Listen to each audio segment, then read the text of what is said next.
بسم اللہ الرحمن الرحیم۔ السلام علیکم ناظرین، آپ دیکھ رہے ہیں بلندی ٹی وی نیٹ ورک اور میں ہوں آپ کا ہوسٹ صابر علی چودھری۔ تو جناب علی، آج ہم موجود ہیں باری اسٹوڈیو میں، ایک ایسے نگار خانے کے اندر موجود ہیں جہاں ہماری ملاقات ہوئی ہے جواد صاحب سے۔ تو جواد بخاری ان کا نام ہے اور بہت اچھے رائٹر، بہت باریک بینی سے لکھتے ہیں۔ ان کے الفاظ، ان کے ڈائلاگ لکھنے کا انداز ہی کچھ اور ہے۔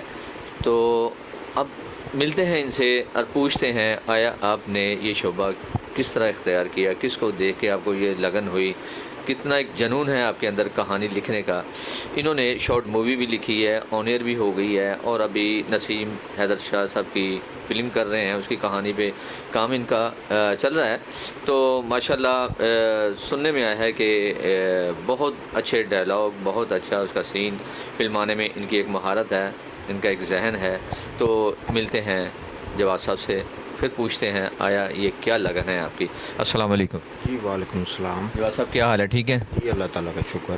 اچھا، مجھے بتائیے گا کہ آپ رائٹر ہیں، یعنی کہ کہانی نویس ہیں۔ آپ مجھے یہ بتائیے گا کہ آپ کو یہ خیال کس طرح آیا کہ میں فلم نگری کی طرف جاؤں اور میں کہانی لکھوں، ایک رائٹر کے نام سے ابھروں؟ یہ آخر کیا سوچ تھی آپ کی؟ جی، پہلی بات تو اس میں یہ ہے کہ رائٹر بنا نہیں جا سکتا، یہ نیچرل انسان میں خوبیاں ہوتی ہیں کہ وہ لکھتا ہے۔ باقی جو دوسرے شعبے ہیں ان میں کچھ سیکھ کے بنا جا سکتا ہے۔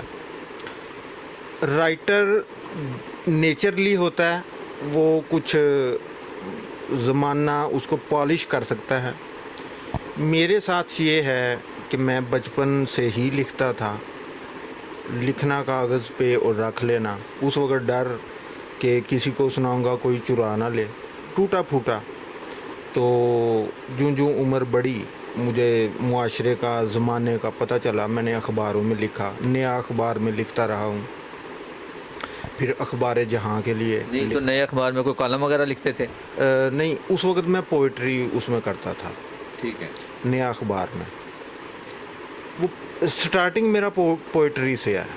پھر میں اسلامیہ کالج سول لائنز میں بی اے میں پڑھتا تھا، تو وہاں پہ جو 1 سال کے بعد رسالہ چھپتا ہے، اس میں لکھنا، اس میں کوئی کہانی، کوئی ناول ٹائپ اس طرح کرنا۔ پھر اخبار جہاں مجھے کہیں سے ملا، مجھے پتہ چلا کہ یہ بھی ہے، اس میں بھی لکھ لکھ کے بھیجنا، اور پھر انتظار لگے رہنا کہ نیکسٹ اس کا شمارہ آئے گا تو میرا کوئی ہو، وہ پھر کسی نہ کسی شمارے میں میرا نام سامنے آ جانا۔ پھر مجھے ایک لگن تھی کہ ٹی وی میں دیکھنا کہ یہ کون سی دنیا ہے، یہ کہاں پہ ہے۔ تو اخبارات میں جب میں نے ان کے فلموں کے، ٹی وی ڈرامے کے وہ اشتہارات دیکھنے، تو اور لگن بڑھنی اندر سے، جس طرح نا کوئی چیز پمپ کر رہی ہے، یار میں اس کو ڈھونڈوں۔ تو میں جس سے بھی ملاقات ہونی، جو میرے قریبی لوگ تھے، پوچھنا، پتہ چلا کہ اسٹوڈیوز جو فلمی نگار خانے ہیں جہاں فلمیں بنتی ہیں، یہ ملتان روڈ پہ واقع ہیں۔ تو پوچھنا کہ ملتان روڈ کہاں پہ ہے، اس وقت میں بچہ تھا، تو کسی نے بتانا کہ یہ بند روڈ سے آگے سارا ملتان، یعنی پراپرلی کسی نے گائیڈ نہیں کیا۔ یعنی لگن تھی آپ کی، جنون تھا، کوئی چیز اور میں اس کو، ہاں، یہ اندر کی ایک آپ کی لگن تھی جو باہر آنا چاہ رہی تھی۔ تو پھر بڑا ہو گیا، بی اے میں اس وقت پڑھتا تھا، تو پہلی دفعہ وہاں سے سول سیکریٹریٹ سٹاپ سے نا بس ایک آتی تھی، اس پہ بیٹھ کے تو میں شاہ نور، اس بس کے اوپر بھی لکھا ہوتا تھا کہ شاہ نور جاتی ہے، شاہ نور سے گزر کے آگے جاتی ہوگی، میں شاہ نور پہ اتر گیا۔ تو وہ شاہ نور ہی میں نے سنا ہوا تھا، ایورنیو اور باری کا مجھے نہیں پتہ تھا، لیکن وہ بس والے نے اتارتے اتارتے نا مجھے ایورنیو کے گیٹ پہ اتار دیا۔ تو گیٹ کے اوپر اس وقت جب اوپننگ ہوتی تھی تو وہ ایک لگاتے تھے، سجاوٹ کرتے تھے، تو میں نے ایورنیو کا اوپر وہ نام بھی لکھا ہوا پڑھا، تو پتہ چلا کہ ایورنیو ایک اسٹوڈیو ہے۔ لیکن میں اندر کیسے جاؤں گا؟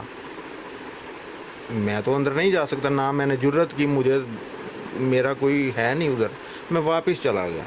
اس کے بعد پھر ایک دن آیا، تو گیٹ کیپر کے ساتھ 2 لڑکے تھے جن کی ہنسی مذاق چل رہا تھا، یہ میرا اندر جانے کا ہے فلم انڈسٹری میں پہلی مرتبہ. 10-11 بجے کا ٹائم تھا تو ان کا ہنسی مذاق چل رہا تھا. وہ جو ہی اندر جانے کی کوشش کرتے تھے وہ اٹھ کے ان کو روکنے کی کوشش کرتا تھا. تو میں نے وہ لڑکے جب یوں واپس آئے تو میں کھڑا تھا, میں نے ان سے پوچھا تو وہ کہنے لگے کہ یہ ہمیں کہتا ہے ہمیں گنے کا رس مجھے پلا دو تو میں تمہیں اندر جانے دیتا ہوں. تو میں نے اس گیٹ کیپر کو کہا کہ میں پلا دیتا ہوں, یعنی گنے کا رس میں پلا دیتا ہوں, مجھے آپ جانے دیں. مجھے جانے دیں. اس نے کہا ٹھیک ہے پلا دو. میں نے اس کو بھی گنے کا رس پلایا. وہ جو 2 لڑکے تھے کہا ان کو بھی دو اور خود بھی پیا. جب میں پیسے نکالے پاکٹ سے دینے لگا تو اس گیٹ کیپر نے نا داڑھی رکھی ہوئی تھی, اس نے کہا نہ بیٹا پیسے میں خود دوں گا, آپ نے نہیں دینے. میں نے اصرار کیا, اس نے کہا نہیں, میں نے آپ کو دیکھ لیا, آپ اندر جائیں. اور مجھے کہنے لگا آپ اندر جائیں, ان کو بھی ساتھ لے جائیں, وہ 2 لڑکوں کو. تو اس وقت میں ایورنیو اسٹوڈیو میں, یہ پہلا اسٹوڈیو ہے جہاں پہ میری انٹری ہوئی, میں گیا. اس کے یہ تھا 2004. کچھ عرصہ جاتا رہا. ایک دن وہاں پہ گھوم رہا تھا, اب کس کے پاس جاؤں, میرا کوئی واقف نہیں تھا. تو دفتر تھا ادھر پاکستان فلم رائٹرز ایسوسی ایشن کا, وہ میں نے اوپر بورڈ لکھا ہوا پڑھا. اس دفتر کے اندر چلا گیا تو وہاں ایک صاحب بیٹھے تھے, وہ میں بتاتا ہوں وہ بھی پوری بات جی آپ یہ بھی پبلک کو پتہ چلے. تو وہ صاحب بیٹھے تھے, ان کے سامنے بھی 4-5-6 لوگ بیٹھے تھے. وہ بعد میں مجھے پتہ چلا کہ ایک جعفر عرش تھے, ایک وہ ریاض الرحمان ساغر تھے. ان کا مجھے بعد میں پتہ چلا. واجد زبیری اس وقت وہاں تھے.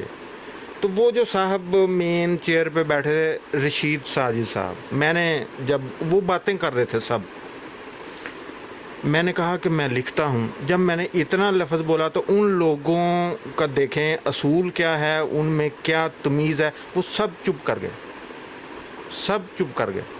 انہوں نے نہیں دیکھا کہ ایک چھوٹا سا بچہ, کوئی مذاق نہیں. حالانکہ باہر جب بات کروں میں لکھتا ہوں تو لوگ مذاق بھی اڑا لیتے ہیں. انہوں نے نہیں, انہوں نے مجھے فارم دیا, میں نے فل کیا, تو فیس جمع کروائی, انہوں نے مجھے ممبرشپ دی.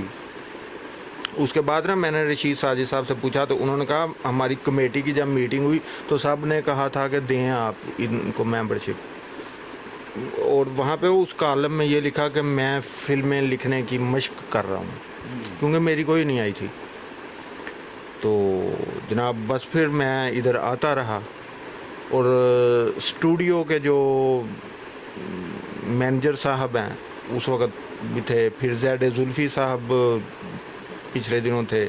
میں یعنی کہ جو اس کی ایڈمنسٹریشن ہے ان سے میں نے باقاعدہ پرمیشن لی کہ میں نے ادھر آنا ہے آپ کے پریمیسز میں لکھتا ہوں, مجھے شوق ہے. تو انہوں نے مجھے پرمیشن دی کہ بالکل آپ آئیں. بلکہ زید زلفی صاحب نے مجھے اپنا کارڈ دیا, کہا کوئی پرابلم آپ کو اگر پیش آئے تو آپ وہیں کھڑے ہو کے مجھے فون کریں.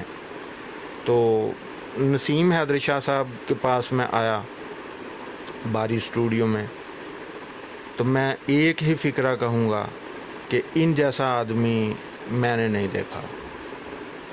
جس طرح میرے باپ نے میرے ساتھ زندگی میں پیار کیا, انہوں نے بھی کیا. انہوں نے جو میری لکھنے کی صلاحیت تھی اس کو اور پروان چڑھایا.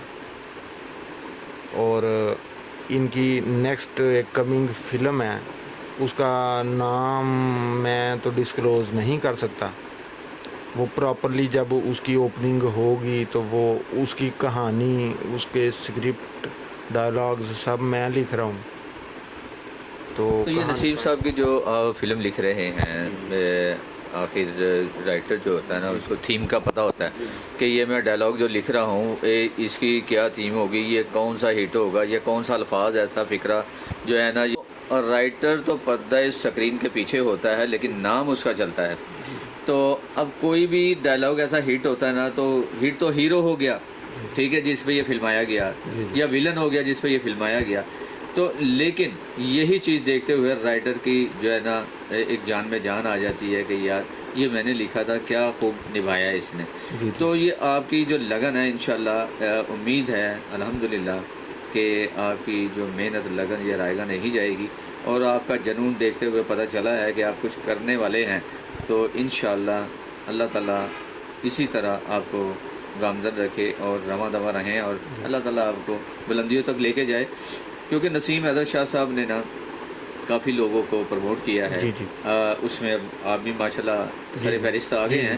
تو امید ہے کہ اگر انہی کے ساتھ آپ رہے تو بہت جلد آپ ترقی پالو گے. امید ہے کہ یہ جو آپ مووی لکھ رہے ہیں جی جی یہی سپر ہٹ ثابت ہو. انشاءاللہ تو انشاءاللہ آپ سے یہی امیدیں ہیں، یہی وابستہ ہیں. تو پھر ملیں گے نئی بات کے ساتھ، نئی کہانی کے ساتھ. باقی تمام باتیں بعد میں آپ سے ڈسکس کریں گے. بہت شکریہ. تو نیکسٹ ملاقات پہ انشاءاللہ پھر ملیں گے. اوکے، اللہ حافظ. بہت شکریہ.